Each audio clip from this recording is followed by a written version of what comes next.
Será que há falsificações no Novo Testamento? O que vocês acham disso? Bom, pelo menos alguns acadêmicos acreditam que alguns livros do Novo Testamento não foram escritos pelos seus supostos autores. Acadêmicos ainda relutam em denominar esses livros como falsificações. Eles preferem admitir ou advogar aí o vocábulo pseudoepigrafia. Pseudoepigrafia significa falsificações. Eles não querem admitir isso para você. Então realmente não parece ser melhor do que falsificação, mas não soa tão mal assim, não é verdade? Assim eles acham então que pseudoepigrafia soe melhor do que falsificações. Acadêmicos sabem já há muito tempo, por exemplo, que quem quer que tenha escrito segundo e primeiro Pedro não foi Pedro. Existem debates sobre primeiro Pedro e segundo Pedro. Muitos acadêmicos acham que Pedro realmente escreveu primeiro Pedro e segundo Pedro.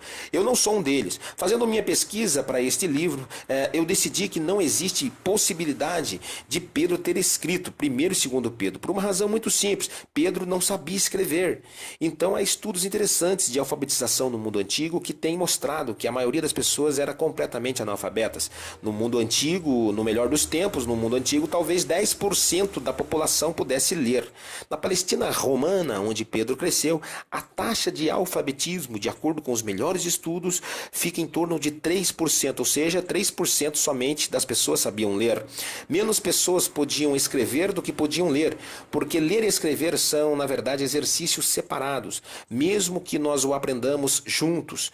No mundo antigo, eles eram ensinados separadamente. Então, para ser capaz de escrever, você tinha de ser realmente muito educado, muito instruído. Então, quem eram esses 3%? Quem representava esses 3%? Bom, eles representavam a nata da nata. Eram a nata da nata, uma elite muito rica, que vivia em cidades onde havia escolas. E quem era Pedro de fato? Pedro, de acordo com o Novo Testamento, era um pescador classe baixa da cidade da Galileia rural, que falava aramaico. Primeiro Pedro, se você analisar, está escrito em grego altamente retórico. Teria sido então Pedro alguém que recebeu uma instrução fora de série, uma educação formidável? Sem chances. Ele provavelmente era um pescador, provavelmente pescava desde sua infância, não teve tempo suficiente para a escola, não tinha dinheiro, não estava num local onde houvesse escolas. Então Pedro realmente não escreveu o primeiro Pedro. Eu quero dizer, a menos que a única opção é que após a ressurreição, talvez Pedro tenha decidido voltar para a escola. Então ele pegou algumas aulas na escola de Cafarnaum e na sua opção de língua estrangeira ele decidiu aí pegar aulas de grego. E aí ficou muito bom em grego e já no fim da sua vida aprendeu composição grega. Então acabou pegando algumas aulas de composição, de modo que pudesse escrever primeiro Pedro. Ou seja, é possível sim, mas pessoas como Pedro tinham outras coisas em mente, ao invés de aprender composição em grego. Eu não creio que Pedro realmente escreveu o primeiro Pedro, porque ele não era alfabetizado. A propósito, o próprio Novo Testamento vai dizer que Pedro era analfabeto. Atos capítulo 4, verso 3, literalmente vai dizer que ele não sabia escrever. Então, bem, eu acho que ele realmente não sabia. Eu não creio também que ele tenha dito para algum escriba escrever para ele, porque nós não temos exemplos, disso no mundo antigo acontecendo e que possam plausivelmente ser aplicados a Pedro. Considerando que temos muitos exemplos do que eu acho que aconteceu ali, que foi algum escriba tardio que queria que você pensasse que ele era Pedro e então afirmou ser Pedro para que você lesse o seu livro. Era provavelmente alguém sem reputação que ninguém conhecia e ele não poderia então escrever um livro em seu próprio nome porque ninguém iria lê-lo. Então ele escreveu esse livro e afirmou ser Pedro para que as pessoas o lessem e ele também fosse bem sucedido. E a coisa acabou no Novo Testamento, quero dizer. Isso é tão bem sucedido quanto você possa ser. Então, primeiro e segundo Pedro provavelmente não foram escritos por Pedro. Existem 13 cartas que afirmam terem sido escritas por Paulo no Novo Testamento.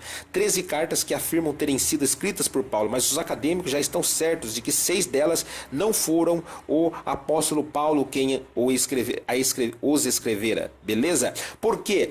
Porque é o seguinte, quando você analisa a escrita, você analisa a situação histórica, o vocabulário, o estilo de escrita ali e a própria teologia, você analisa que não vai bater com as outras 6. As 7 cartas atribuídas a Paulo não bate com as outras 6 que também são atribuídas atribuídas a ele, mas que são falsificações.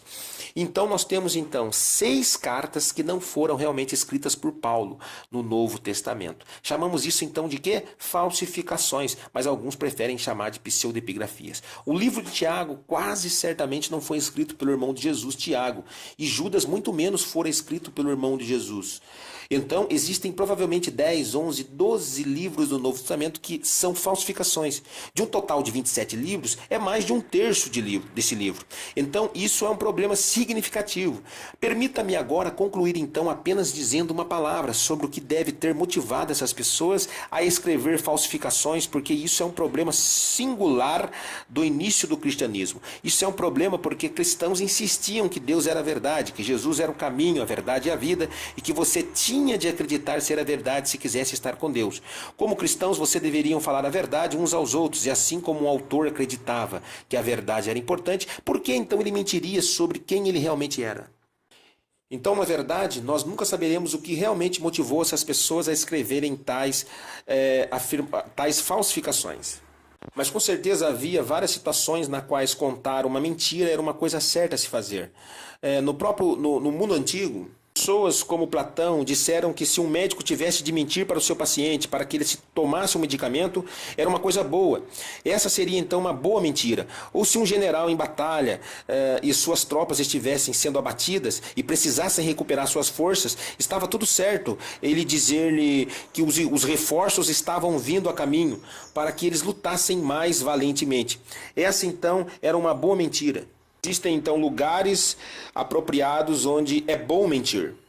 Então é possível que, sim, alguns autores antigos pensavam, que os seus pontos de vista sobre a religião cristã eram tão importantes que precisavam tanto ser amplamente aceitos que era tão importante difundir essa mensagem com falsificações, mentindo e passando-se por Pedro e por outros autores. Eles estavam dispostos a escrever um livro e afirmar ser Pedro, Paulo, João, ou Mateus, ou Judas, ou Maria, e por aí vai. É possível que eles então achassem que sua mentira era justificada por causa da importância da mensagem. Se assim for, então temos nós essa interessante ironia na qual alguns autores cristãos acharam que a fim de se transmitir a verdade era apropriado contar uma mentira. Bom,